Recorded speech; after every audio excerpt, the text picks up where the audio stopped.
Over the last decade, I've built multiple online businesses that have generated over $30 million in revenue, and I've helped hundreds of other business owners do the same, collectively bringing in over $100 million in revenue. But here's the twist. I did it without sacrificing my personal life or forcing myself to do things I didn't enjoy. Most people seem to think success is about doing more, but I find the real magic often lies in what you don't do. And so in this video, I want to reveal to you 13 things I never do as a $30 million CEO and how avoiding them has made all the difference for me. The first thing I never do is believe that I have the best or the only way to do something.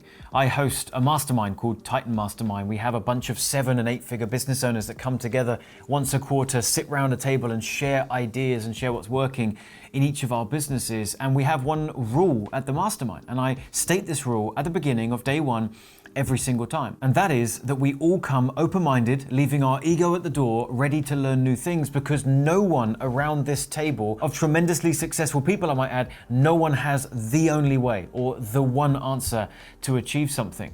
Everyone around that room is wanting to drive more traffic, drive more conversions, generate more clients, and there's lots of different ways to achieve that. And so I'm never arrogant enough to think I've got the best or only way. In fact, I'm learning more and more how to be open-minded to new ideas. The second thing I'll never do is make decisions for my business based on a hunch or an assumption. I will always attempt to have my decisions backed by data, backed by the numbers, or backed by some kind of clues that I can find that's pointing in a certain direction. Now, don't get me wrong, there are some scenarios where there is no clue, there is no data to look at, and so as a starting point, we have to go with a hunch. But as soon as we have any data whatsoever that we can follow, we must go in that direction as opposed to continuing to follow our hunches. Here's an example of this. We launch a brand new sales funnel that we're excited about. We think it's going to do a good job. We think we've designed the pages really well. We think we've got all the elements on there that we need. As soon as we start to run traffic to that page, I'm able to see, based on the numbers, whether people are enjoying this page, they are consuming the content on this page, and they are buying stuff out the other end as a result. If they are, great, the data is pointing this to be a good page, and I will continue on with that. But if it's not converting, if people aren't liking it, then I'm going to learn from those numbers, make changes to the page, and go again. And that actually leads me to the third thing that I would never do, which is get emotionally attached to an outcome, an asset, or a way of doing things. I might have something that is working right now. If it stops working, I will not feel emotionally attached to it. I will happily let it go to bring in the new way of doing it that is working better. A great example of this, and one that I see my clients doing often, and I have to help them to shift their focus, is, let's say that you went to a video production team. You spent $5,000 to have them produce you a nice promotional video for your business. You not only spent the $5,000, but you spent 2 days of your time flying into their office to shoot that video. You were excited about it. You waited a whole month to get the deliverables, and here is this video that is going to promote your business and find you more clients. What happens if you run that as an ad campaign on YouTube and the data is saying it's not working? What happens if you run it on Facebook to just double check and it's not working on Facebook either? What happens if you go over to Instagram or LinkedIn and you try it on a bunch of different platforms and it is simply not working for you? You have a decision to make. Option number one, cut your losses because the data is telling you this video is not working, and it does not matter that you spent money to get it produced, you spent time to get it produced, it's not working, so we need to move on and try again with something that is working. Or option number two, you get emotionally attached to it. The data is saying it's not working, but because you spent that money, you are now attached to this. You want to force a round peg into a square hole. You spend another 6 to 12 months desperate to get this video to work for your business, and all you're doing is missing every other opportunity that you had to get results with your business because you were stuck with this one asset that isn't working, but you're so emotionally attached to it. I never ever allow that to happen. Number four, I will never try and do everything myself. I understand very much so that to grow and scale a business takes collaboration, it takes a think tank. And so as soon as you can, I recommend you start to build your team so that you can have that support network around you, not only to take things off of your plate that you're weaker at so you can focus on your strengths and get help with the weaknesses, but also then you're able to build a team of people that understand your business, understand the function of the business, understand your customers and your clientele, and eventually their knowledge will get to a point where they can start to give you great ideas that will help move the business forward. Now, if you're not in a position yet where you can start to hire a team, you should still be looking to outsource the tasks that you're rubbish at. Don't attempt in the beginning to just do absolutely everything. Unless you're a graphic designer, stop trying to design your own logo. Stop designing a business card. Stop designing a website when there are professionals that can do that for you, and you can go to outsourcing sites like Fiverr and find a logo designer for $20. Is it going to be the best logo ever? No. Is it going to be better than what you could produce? Probably, and you're going to be able to do it in a fraction of the time because you hand someone $20 instead of you spending all weekend and then many, many more months. Number 5, I never wait around for answers to fall into my lap. If you are a fan of law of attraction, that's fine, that's your prerogative. The idea though, that you can just think about something and it becomes a reality without any effort or action on your part, I've just never seen that materialize in my life. I can think about the right things and what I'm wanting and start to make a plan, but then I feel I need to go and get it. So I never just sit and meditate and think about something and then just wait for the answers to fall into my lap. The internet, people, things will provide my business needs.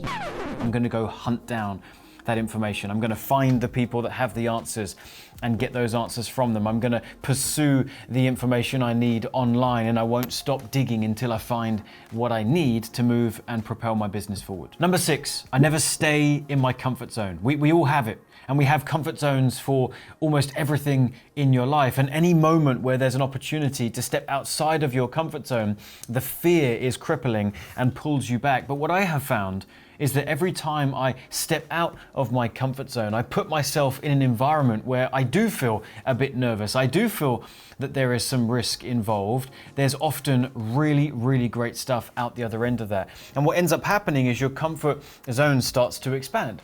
Because you step outside of it, you realize the world hasn't ended as you thought it would. You've acquired new skills and potentially got a result in your business or another area of life that you otherwise never would have acquired if you stayed inside here. But now that becomes the new zone.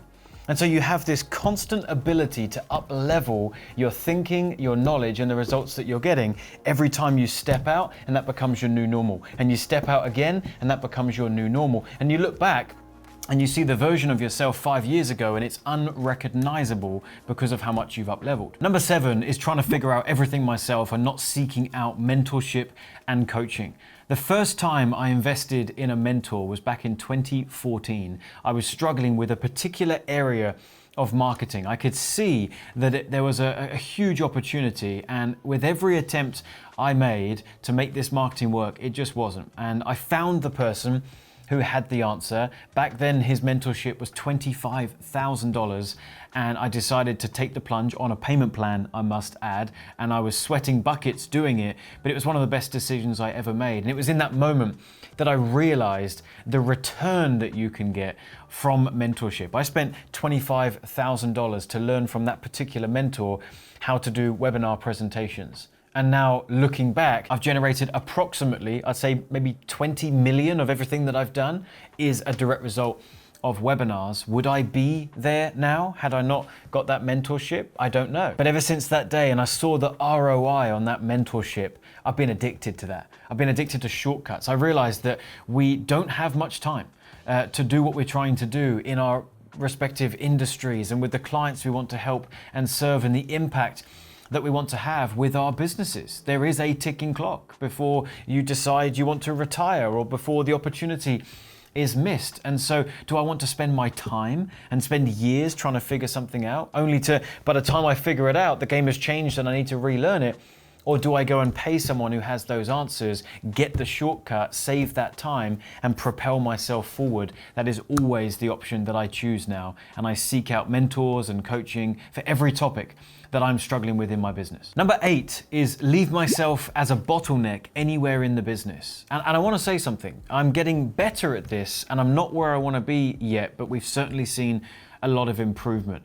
As a CEO of a pretty large marketing and sales business with lots of people on the team, there are lots of areas where I have been in the past the bottleneck. And what I mean by that is that the business can't grow, the business can't move forward in certain areas because everything must come through me. And if I don't have the time to check over that bit of work that can't go out until I've seen it, or sign off on that sales funnel that can't be launched until I see it, or allow that client to come in until I've seen the notes and I approve them coming into the business, well, then I'm a bottleneck.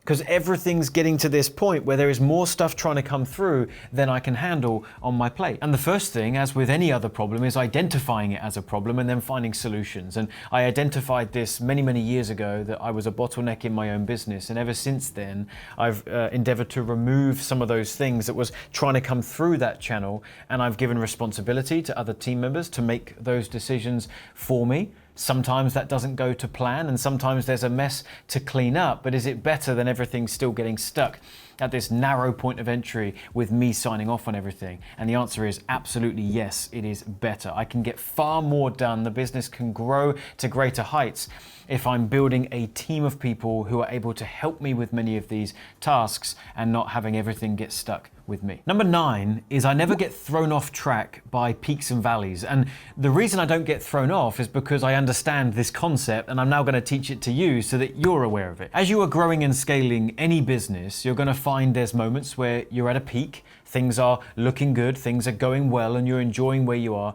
in business. And you might look across and see another peak, and that peak is slightly higher, and that would be your next goal. That would be where you're trying to get to next. But between those two peaks is a valley. And the concept here is when you get to a point in your business where you're really enjoying where you're at, oftentimes to get to the next peak, you first have to go into a dip. This might look like hiring more people because you're currently enjoying where you are on this particular peak, but now to get to the next one, you know, you need more manpower. Or maybe to get to the next peak, you're going to have to invest more heavily in your online marketing efforts. And so you're going to go into a financial dip, you're going to go into potentially a dip because you're maybe overworked at that period of time, or you're doing more than you were before.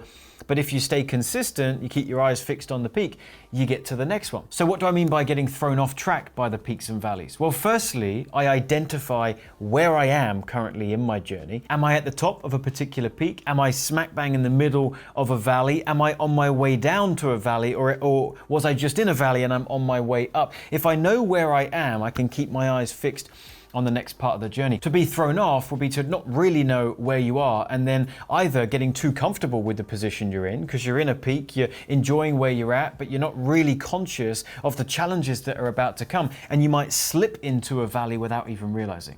Or maybe you're in a valley but you're not concentrating on where you're going to next, why this is all worth it, because we're going to get to that next goal. And so you just fall into this pit of despair, you're unhappy, you become less passionate about your business, and everything feels like it's starting to fall apart. So you've got to stay clear on where you are, what season your business is in, and most importantly, where are you going next, and is it worth it? Because if it is, you can stay on track. Number 10 is trying too many things at the same time and spreading my attention too thin. I mentioned this in a recent video that I did about the ADHD that I have, and one of the superpowers that gives me is I can get hyper-focused on a task, and then I won't stop until I have figured it out, completed it, and got the result. And that's really helped me because I see other people getting so distracted by shiny objects and they're trying to do so many things. And imagine you're trying to grow your business, and to do that, you've adopted 10 different marketing strategies and you're deploying each one every day.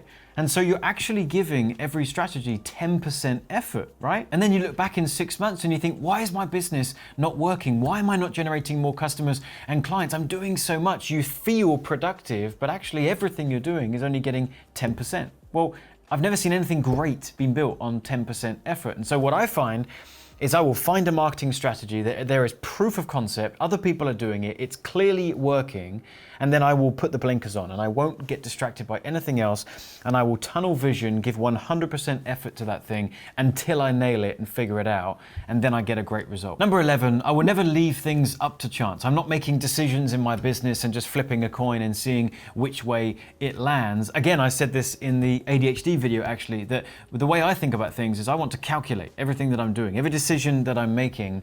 I'm thinking about all the repercussions of that decision, either now in the present or looking down the road. How might that affect what I'm about to do? What's the upside of the decision I'm about to make? What's the potential downside? And I'm calculating everything so that I know the chance that I have of success. So nothing's being left to chance. I actually know pretty accurately my chances of success. And if I know that every decision I'm making has a greater than 50% chance of succeeding, then over the span of 100 decisions, I'm going to have more good ones than bad ones, and I'm going to be in a better place. Number 12, I never give up and I never give in. If I fixate myself on achieving something, then I will do everything in my power to make that thing happen. When I put my mind to something, I won't allow procrastination to slow me down. I won't allow perfectionism to slow me down. I quite simply won't get discouraged if it's not going my way by the time I thought I should have seen a result. My competitive nature kicks in. I see other people having success with that particular thing. And again, I just will not stop until I find a way, find a solution, and get the result. And number 13, I will never stop learning. In fact, I'm actually addicted to learning. I really enjoy consuming new information. I have never gotten to a point where I'm arrogant enough to think that I know everything, even about the topics that I would say I'm an expert in. The areas of marketing and sales that I'm really good at, I teach to my clients. I've created formulas and systems and blueprints around these certain areas of marketing and sales. I still know that there's more that I can learn, and I'm constantly seeking out that information from other coaches and mentors that are further along in the game than me. So hopefully you found this video helpful. And on the topic of never stop learning, if you want to learn some more from me, there's a great video you might want to check out here, which is how to start a business quicker than 99% of other people online that are trying. I think you'll really enjoy it. Thanks for watching this one, and I'll see you again here on the channel.